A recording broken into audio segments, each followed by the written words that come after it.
Hello again. This is Meemaw Sandy. I'm going to read a story to you this morning. I like to go to the farmer's market store when it opens in the spring and has all the little chickens and ducklings.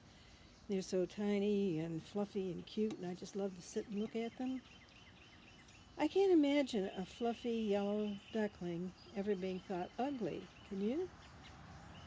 Well, our story today is about the ugly duckling, and it was written by Hans Christian Andersen in his book, Andersen's Fairy Tales. The country was lovely just then. It was summer. The wheat was golden and the oats still green. The hay was stacked in the rich, low-lying meadows, where the stork was marching about on his long red legs, chattering Egyptian, the language his mother had taught him. Round about field and meadow lay great woods, in the midst of which were deep lakes. Yes, the country certainly was delicious. In the sunniest spot stood an old mansion surrounded by a deep moat, and a great dock leaves grew from the walls of the little house right down to the water's edge. Some of them were so tall that a small child could stand upright beneath them. In amongst the leaves it was as secluded as in the depths of a forest, and there a duck was sitting on her nest. Her little ducklings were just about to be hatched, but she was nearly tired of sitting, for it had lasted such a long time. Moreover, she had very few visitors, as the other ducks liked swimming about in the moat better than waddling up to sit under the dock leaves and gossip with her. At last, one egg after another began to crack. Cheep, cheep, they said. All the chicks had come to life and were poking their heads out. Quack, quack, said the duck. And then they all quacked their hardest and looked about them on all sides among the green leaves. Their mother allowed them to look as much as they liked, for green is good for the eyes. How big the world is, to be sure, said all the young ones, for they certainly had ever so much more room to move about than when they were inside the eggshell. Do you imagine this is the whole world, said the mother. It stretches a long way on the other side of the garden, right into the parson's field. But I've never been as far as that. I suppose you are all here now? And she got up. No, I declare I have not got all of you yet. The biggest egg is still there. How long is it going to last? And she settled back on the nest again. Well, how are you getting on? Said an old duck who had come to pay her a visit. This one egg is taking such a long time, answered the sitting duck. The shell will not crack. Now you must look at the others. They're the finest ducklings I've ever seen. They are all exactly like their father, the rascal. He never comes to see me. Let me look at the egg, which won't crack, said the old duck. You may be sure it is a turkey's egg. I've been cheated like that once. I had no end of trouble and worry with the creatures, for I may tell you they're afraid of water. I could not get them into it, and I quacked and snapped at them, but it was no good. Let me see the egg. Yes, it is a turkey's egg. You just leave it alone and teach the other children to swim. I will sit on it a little longer. I have sat so long already, I may as well go on till Midsummer Fair comes around. Please yourself, said the old duck, and she went away. At last the egg cracked. Cheep, cheep, said the young one, and tumbled out. How big and ugly he was. The duck looked at him. That is a monstrous big duckling, she said. None of the others look like that. Can he be a turkey chick? Well, we shall soon find out. Into the water he shall go, if I have to kick him in myself. The next day was gloriously fine, and the sun shone in all the green dock leaves. The mother duck with her whole family went down to the moat. Splash into the water she sprang. Quack, quack, she said, and one duckling plumped after the other. The water dashed over their heads, but they came up again and floated beautifully. Their legs went of themselves. They were all there. Even the big, ugly, gray one swam about with them. No, that is no turkey, she said. See how beautifully he uses his legs and how erect he holds himself.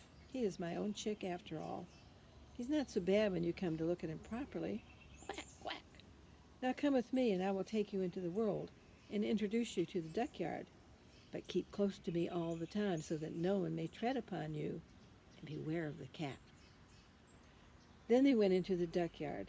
There was a fearful uproar going on, for two broods were fighting for the head of an eel, and in the end the cat captured it.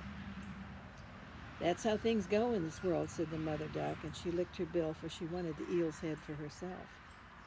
"Use your legs," said she. "Mind you quack properly. Bend your necks to the old duck over there. She's the grandest of them all. She has Spanish blood in her veins, and that accounts for her size. And do you see? She has a red rag around her leg. That is a wonderfully fine thing, and the most extraordinary mark of distinction any duck can have. It shows clearly that she is not to be parted with, and she is worthy of recognition by both beasts and men. Quack now. Don't turn your toes in. A well-brought-up duckling keeps his legs wide apart, just like my father and mother. That's it. Now bend your necks and say quack." They did as they were bid, but the other ducks round about looked at them and said quite loud, "Just look there. Now are we to have that tribe, just as if there were not enough of us already, and oh dear, how ugly that duckling is. We won't stand him." And a duck flew at him at once and bit him in the neck. "Let him be," said the mother. "He's doing no harm." "Very likely not, but he's so ungainly and queer," said the biter. "He must be whacked." "They are handsome children Mother has," said the old duck with the rag around her leg. "All good looking except this one, and he's not a good specimen. It's a pity you can't make him over again." "That can't be done, Your Grace," said the mother duck. "He is not handsome, but he is a thorough good creature, and he swims as beautifully as any of the others. I think I might venture even to add that I think he will improve as he goes on, and perhaps in time he may grow smaller. He was too long in the egg, and so he has not come out with a very good figure." And then she patted his neck and stroked him down. "Besides, he's a drake," said she, "so it does not matter so much. I believe he will be very strong, and I don't doubt but he will make his way in the world." "The other ducklings are very pretty," said the old duck. "Now make yourselves quite at home, and if you find the head of an eel, you may bring it to me." After that they felt quite at home. But the poor duckling, which had been the last to come out of the shell, and who was so ugly, was bitten, pushed about, and made fun of by both the ducks and the hens. "He is too big," they all said. And the turkey cock was born with his spurs on, and therefore thought himself quite an emperor, puffed himself up like a vessel in full sail, made for him and gobbled until he became red in the face. The poor duckling was at his wit's end and did not know which way to turn. He was in despair because he was so ugly and the butt of the whole duck yard. So the first day passed, and afterwards matters grew worse and worse. The poor duckling was chased and hustled by all of them. Even his brothers and sisters ill-used him, and they were always saying, "If only the cat would get hold of you, you hideous object." And even his mother said, "I wish to goodness you were miles away." The ducks bit him, the hens pecked him, and the girl who fed them kicked him aside. Then he ran off and flew right over the hedge, where the little birds flew up into the air in a fright. "That is because I'm so ugly," thought the poor duckling, shutting his eyes, but he ran on all the same. Then he came to a great marsh where the wild ducks lived. He was so tired and miserable that he stayed there the whole night. In the morning, the wild ducks flew up to inspect their new comrade. "What sort of creature are you?" they inquired, and the duckling turned from side to side and greeted them as well as he could. "You are frightfully ugly," said the wild ducks, "but that does not matter to us so long as you do not marry into our family." Poor fellow, he had no thought of marriage. All he wanted was permission to lie among the rushes and to drink a little of the marsh water. He stayed there 2 whole days, and then 2 wild geese came, or rather 2 wild ganders, for they were not long out of the shell, and therefore rather pert. "I say, comrade," they said, "you are so ugly, we've taken quite a fancy to you. Will you join us and be a bird of passage? There's another marsh close by, and some charming wild geese there, all sweet young ladies who can say quack. You're ugly enough to make your fortune among them." Just at that moment, bang, bang, was heard up above, and both the wild geese fell dead among the reeds, and the water turned blood red. Bang, bang went the guns, and the whole flocks of wild geese flew up in the rushes, and the shot peppered among them again. It was a grand shooting party, and the sportsmen lay hidden around the marsh. Some even sat on the branches of the trees which overhung the water. The blue smoke rose like clouds among the dark trees and swept over the pool. The water dogs wandered about in the swamp, splash, splash. The rushes and reeds bent beneath their tread on all sides. It was terribly alarming to the poor duckling. He twisted his head round to get it under his wing. And just at that moment, a frightful big dog appeared close beside him. His tongue hung right out of his mouth, and his eyes glared wickedly. He opened his great chasm of a mouth close to the duckling, showed his sharp teeth, and splash, went on without touching him. "Oh, thank heaven," sighed the duckling. "I'm so ugly that even the dog won't bite me." Then he lay quite still while the shot whistled among the bushes, and bang after bang rent the air.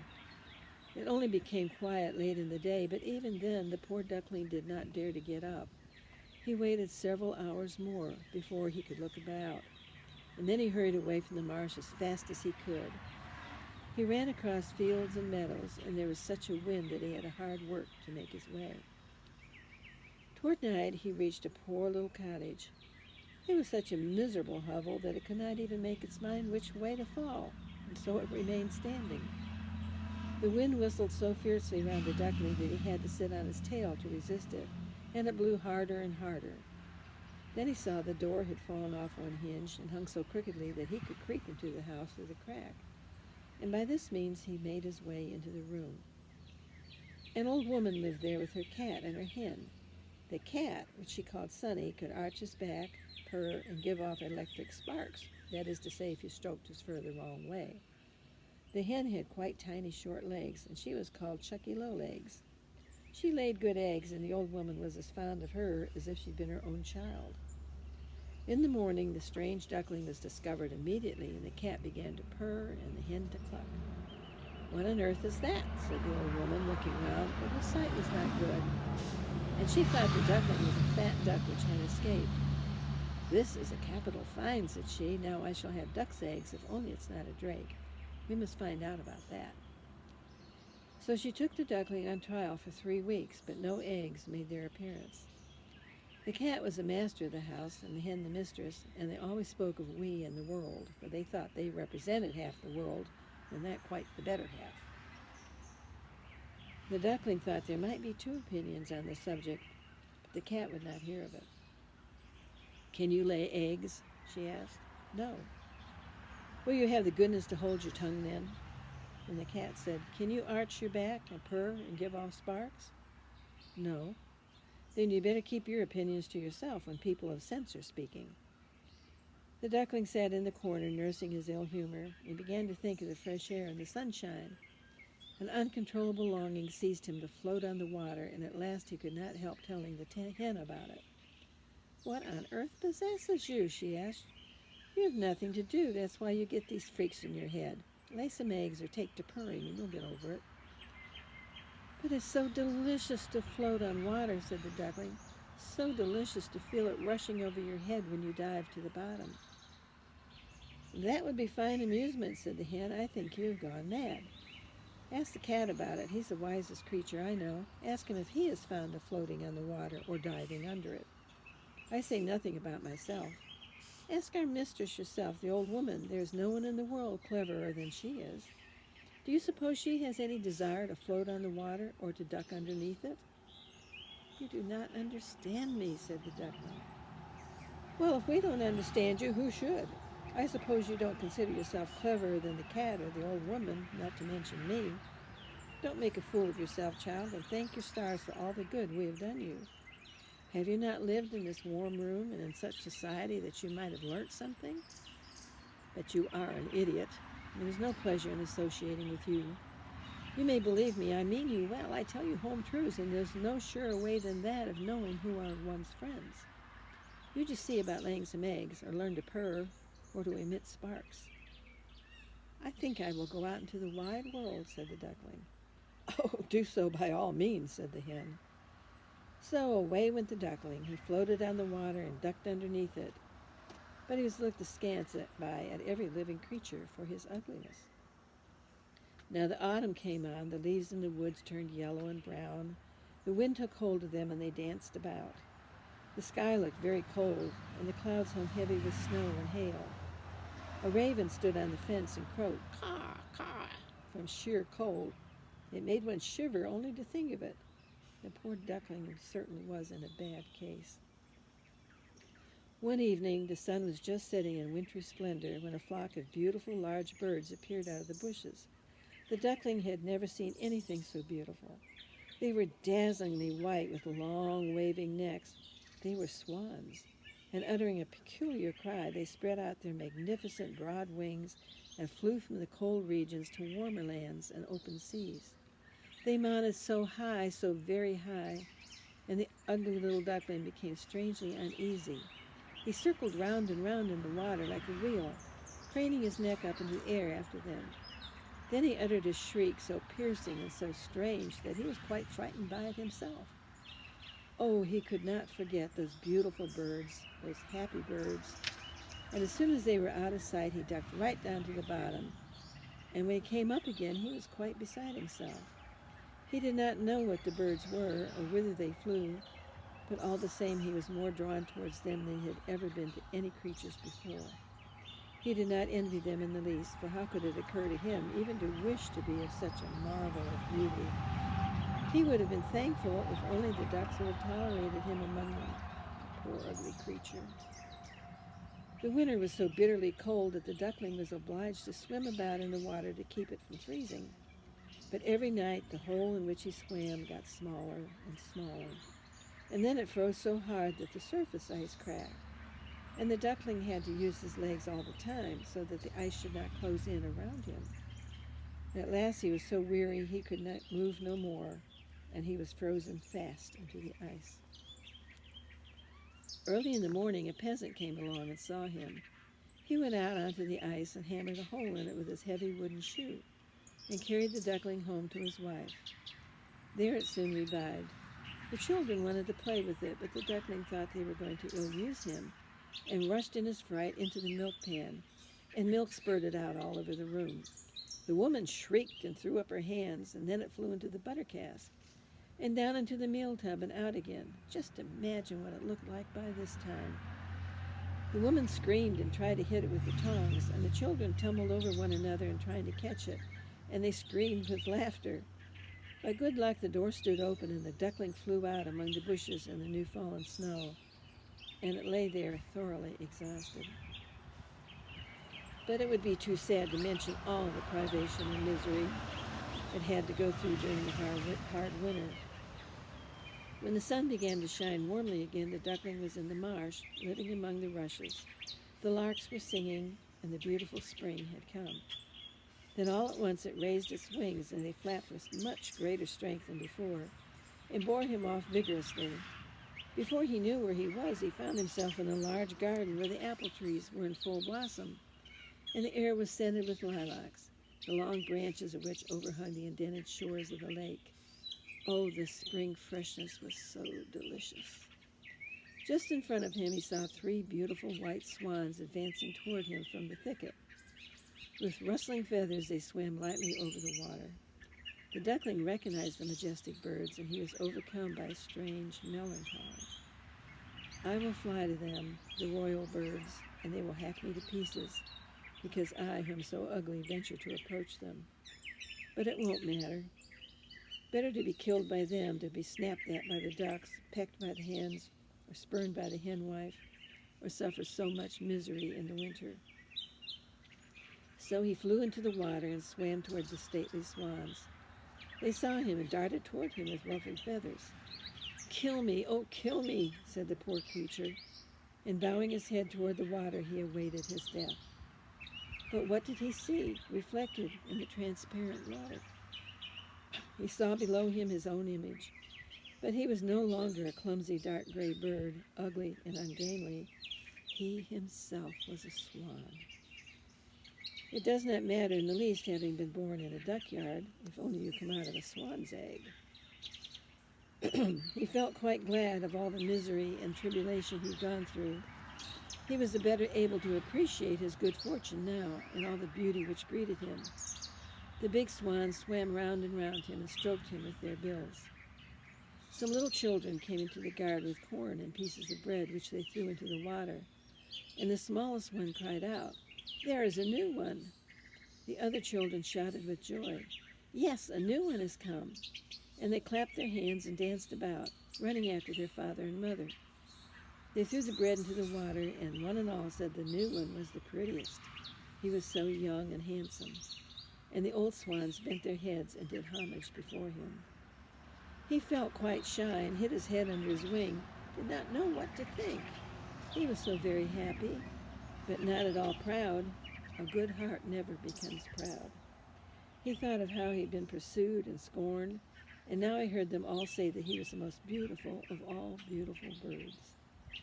The lilacs bent their boughs right down into the water before him, and the bright sun was warm and cheering, and he rustled his feathers and raised his slender neck aloft, saying with exultation in his heart, "I never dreamt of so much happiness when I was the ugly duckling."